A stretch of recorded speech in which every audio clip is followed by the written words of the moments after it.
तर आज आपण ठाणे महानगरपालिका सार्वत्रिक निवडणूक 15 जानेवारी 2026च्या माध्यमातून प्रभाग क्रमांक 29 मधून रिव्हरवूड सोसायटीमध्ये प्रचाराची फेरी केली।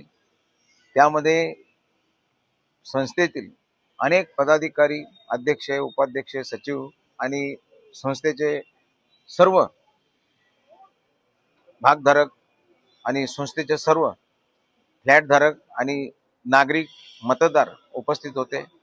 शेकडोंच्या उपस्थितीने खूप आम्ही भारावून गेलो। अनेक ठिकाणी आमच्या ओवाळण्या करून आरती करण्यात आली आणि आमच्या सर्व लाडक्या बहिणी सुद्धा आमच्या बरोबर आहेत। मी त्यांना शाश्वत दिलेली आहे का आम्ही निवडून आल्याच्या नंतर इथे जे बी काही सुविधा बाकी असतील आम्ही देण्याचा पूर्ण 5 वर्षात पूर्ण प्रयत्न केलेला आहे। परंतु किती पूर्ण केल्या तरी ते अपुरेच असतात।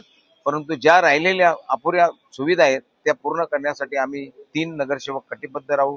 मला पूर्ण विश्वास आहे की रिव्हरवूड मधील जवळजवळ 1800 ते 2000 मतदार आहेत। ते मतदार बंधू आणि भगिनी 15 जानेवारीला आम्हाला तिन्ही उमेदवारांना चांगल्या प्रकारे मताने निवडून देतील अशी मी आशा करतो। जय हिंद, जय महाराष्ट्र।